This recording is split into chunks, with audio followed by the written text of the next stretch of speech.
স্ত্রীদের সাথে সৎ আচরণ করা সম্পর্কে আল্লাহ বলেন, তোমরা তাদের সাথে সুন্দরভাবে জীবনযাপন করো। তিনি আরও ইরশাদ করেন, স্ত্রীদের মাঝে পুরোপুরি ইনসাফ ও নিরপেক্ষতা বজায় রাখা তোমাদের সাধ্যের অতীত।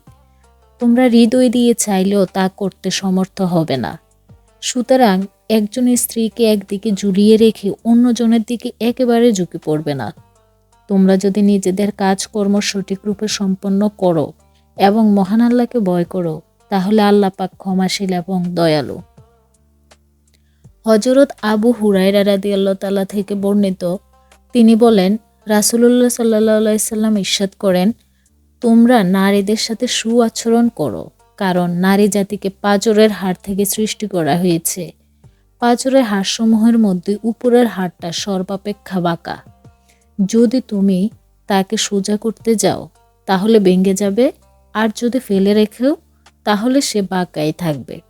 সুতরাং নারীদের সাথে সুআচরণ করো। হযরত আবু হুরায়রা থেকে বর্ণিত, তিনি বলেন, রাসূল সাল্লাল্লাহু আলাইহি সাল্লাম ইরশাদ করেন, কোনো মুমিন পুরুষ কোনো মুমিন নারীর সাথে দুশমনি পোষণ করে না। তার কোনো একটি দিক খারাপ হলেও আবার অন্য একটি দিক তার সন্তোষজনক হবে। হযরত আমর ইবনে আহওয়াজ আল জুশামি রাদিয়াল্লাহু তাআলা থেকে বর্ণিত, তিনি নবী করিম সাল্লাল্লাহু আলাইহি সাল্লামের বিদায়ী হজের খুতবায় শুনেছেন। তিনি আল্লাহর তারিফ এবং গুণগান বর্ণনার পর মানুষদেরকে নসিহত করার সময় বলেন, সাবধান, তোমরা নারীদের প্রতি সুআচরণ করো, কারণ তারা তোমাদের কাছে বন্দী। তোমরা তাদের কাছ থেকে সুযোগ সুবিধা লাভ করা ব্যতীত অন্য কিছুর মালিক হওনি। কিন্তু হ্যাঁ, যদি তারা প্রকাশ্যে অশ্লীল কাজে রত হয়, যদি তারা এরূপ করে, তাহলে তোমাদের শয্যা থেকে তাদেরকে পৃথক করে দাও এবং তাদেরকে মারধর করতে পারো, কিন্তু কঠোরভাবে নয়। এরপর তারা যদি তোমাদের অনুগত হয়, তাহলে তাদের জন্য বিকল্প পথ অনুসন্ধান করবে না। সাবধান, তোমাদের স্ত্রীদের উপর তোমাদের অধিকার রয়েছে এবং তোমাদের উপরও তাদের অধিকার রয়েছে। তাদের উপর তোমাদের অধিকার হচ্ছে, তারা তোমাদের অপছন্দনীয় ব্যক্তিদের দ্বারা তোমাদের বিছানা কলুষিত করবে না, এবং তোমরা যাদেরকে অপছন্দ করো তাদেরকে তোমাদের বাড়িতে প্রবেশের অনুমতি দেবে না।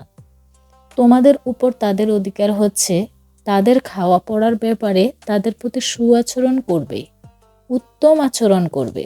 হযরত মুআবিয়া ইবনে হায়দার রাদিয়াল্লাহু তাআলা থেকে বর্ণিত, তিনি বলেন, ইয়া রাসূলুল্লাহ, আমাদের কোন ব্যক্তির উপর তার স্ত্রীর কি অধিকার রয়েছে? তিনি বলেন, তুমি যখন আহার করবে তখন তাকেও আহার করাবে, তুমি যখন বস্ত্র পরিধান করবে তখন তাকেও বস্ত্র পরিধান করাবে, চেহারা বা মুখমণ্ডলে প্রহার করবে না, খারাপ ভাষায় গালি দেবে না, এবং ঘরের ভেতরে ছাড়া তার কাছ থেকে বিচ্ছিন্ন হবে না। হযরত আবু হুরায়রা রাদিয়াল্লাহু তাআলা থেকে বর্ণিত, তিনি বলেন, রাসূল সাল্লাল্লাহু আলাইহি সাল্লাম ইরশাদ করেছেন, যে ব্যক্তির চরিত্র এবং আচরণ সর্বাপেক্ষা উত্তম ঈমানের দিক থেকে, সে ব্যক্তি পরিপূর্ণ মুমিন। তোমাদের মধ্যে তারাই সর্বাপেক্ষা উত্তম যারা তাদের স্ত্রীর জন্য উত্তম।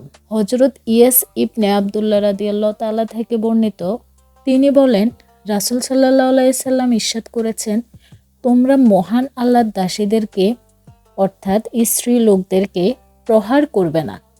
এরপর হযরত ওমর রাদিয়াল্লাহু তাআলা থেকে রাসূল সাল্লাল্লাহু আলাইহি সাল্লামের কাছে এসে বলেন, নারীরা তাদের স্বামীদের অবাধ্য হয়ে গেছে। এরপর তিনি তাদেরকে প্রহার করতে অনুমতি দেন। এর ফলে অনেক নারী রাসূল সাল্লাল্লাহু আলাইহি সাল্লামের পরিবার পরিজনদের কাছে রাতে এসে তাদের স্বামীদের বিপক্ষে অভিযোগ করতে থাকে। এরপর রাসূল সাল্লাল্লাহু আলাইহি সাল্লাম বলেন, অনেক নারী এসে মুহাম্মদের পরিবারের লোকদের কাছে তাদের স্বামীদের বিরুদ্ধে অভিযোগ করছে, স্বামীরা কিছুতেই তোমাদের মধ্যে উত্তম ব্যক্তি নয়।